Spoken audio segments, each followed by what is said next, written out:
안녕하세요. 여러분의 행정 고민을 덜어드리는 행정언니 박윤아입니다. 오늘은 좀 다르게 등장했죠. 제가 왜 헬멧을 쓰고 나왔냐고요? 아마 PD님께서 CG로 커다란 안전모 하나 예쁘게 씌워주셨을 것 같은데요. 사실 저는 실내에서 안전하게 유튜브 촬영을 하고 있습니다만 그럼에도 불구하고 예기치 않은 사고는 누구에게나 언제든지 일어날 수 있습니다. PD님은 외부 촬영 많이 하시죠? 뭐 이런 안전사고 이런 경험 있으세요? 사고가 되게 많이 났었어요. 술 먹고 자빠진 거 이런 거 말고요. 진짜로. 진짜 없어요? 술을 안 드세요? 아예?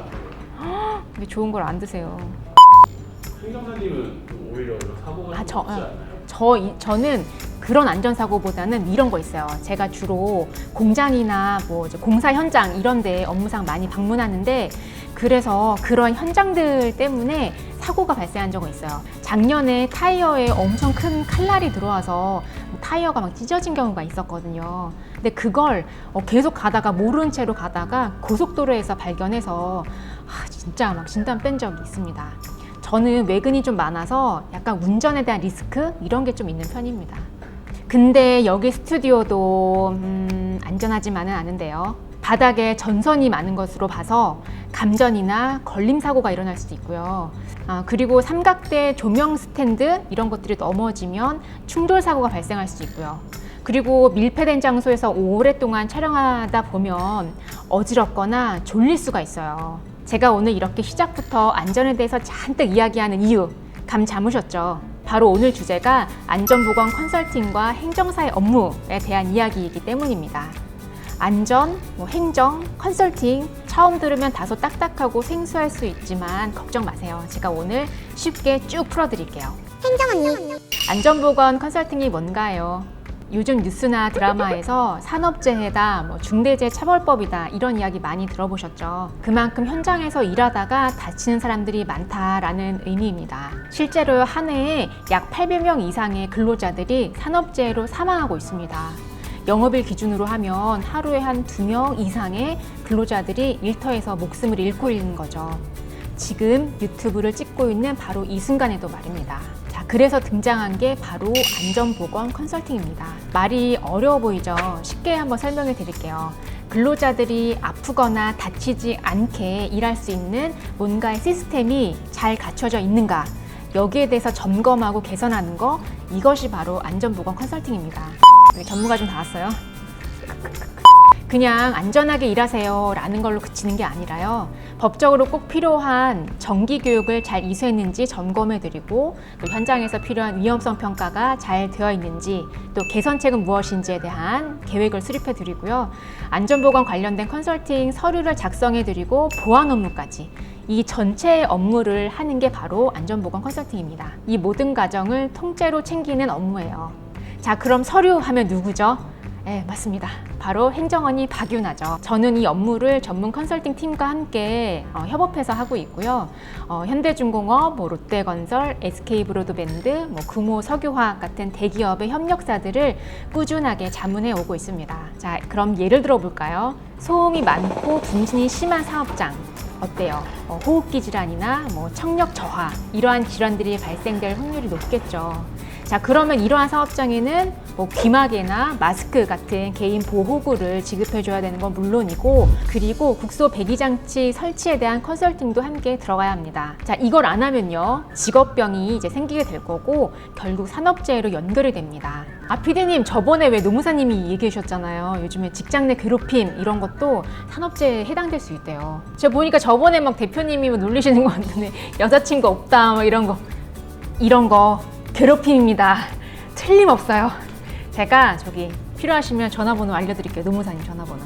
그럼 요즘 왜 이렇게 안전보건 컨설팅에 대한 의뢰가 많을까요? 직원이 다치면 안 되니까. 네, 맞죠. 하지만 가장 근본적인 이유는 바로 돈 때문입니다. 기업 입장에서 근로자의 안전을 챙기는 건 이제 도덕의 문제가 아니라 매출과 직결된 경쟁력의 문제가 됐기 때문입니다. 대기업이나 공공기관에 입찰할 때 안전보건에 대한 서류가 평가 항목에 들어가거든요. 그래서 안전보건 시스템이 잘 갖춰져 있으면 가점, 미흡하다 그러면 감점, 결국에 안전보건과 관련된 내용이 매출과 직결되는 거죠. 예를 들어 삼성물산은요, 협력사를 안정인정제라는 등급을 도입해서 3단계로 평가를 하고 있습니다. 그래서 이런 안전 시스템이 잘 갖춰져 있는 협력사에게는 입찰할 때 가점을 크게 주고 있습니다. 그러니까 이제 기업 입장에서는 뭐 안전 그냥 해야 되는 거지가 아니라 안전 이런 거 없으면 일 못 따요 라고 생각의 전환이 일어난 거죠. 하지만 그 안에는 서류를 꼼꼼히 챙겨야 하는 실무자들의 고생이 숨어 있다는 거, 이거는 다음 파트에서 연결해서 말씀드릴게요. 안전보건 평가 등급. 안전보건 시스템을 평가할 때 일부 대기업에서는 자체 양식을 써서 제출하라 이렇게 하는 경우도 있는데, 또 약간 대다수의 기업들은 아예 외부 기관에서 평가 등급을 받아와라 이렇게 요구하는 경우도 있습니다. 그 대표적인 기관이 바로 이크레더블하고 나이스DNB인데요. 기업을 하시는 대표님들은 아마 많이 들어보셨을 거예요. 이 기관들은 기업의 신용이나 안전보건의 수준을 평가해서 등급을 매기는 역할을 합니다. 안전보건 평가에서는 법적인 의무사항을 제대로 다 이수하고 있는지, 또 현장에서 위험성 평가는 잘 이루어지고 있는지, 또 사고 이력은 어떻게 관리되고 있는지 등을 종합적으로 평가하고 있습니다. 자, 그럼 여기서 좋은 평가를 받으려면 어떻게 할까요? 첫 번째로는 안전 관련 서류가 꼼꼼히 잘 갖춰져 있어야 하고요.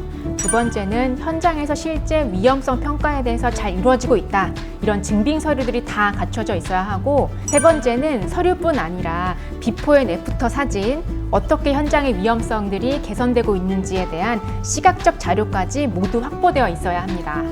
이게 한두 장짜리 작업이 아니거든요. 실제로 유튜브로 다 설명하기 어려운 만큼 디테일이 많고 서류 체크가 촘촘합니다. 이런 이유로 안전보건 컨설팅은 실무를 잘 아는 행정사팀이 붙어서 도와드리는 경우가 많아요. 서류 하나 놓쳐서 평가 등급이 떨어진다, 이러면 기업 입장에서는 아예 입찰을 할 수 있는 기회조차 놓치게 되는 거거든요. 보통 대기업에서 평가 등급을 받아오라라고 할 때는 전체 7등급 이런 평가 등급 중에서 5등급 이상을 받아와야 통과로 인정됩니다.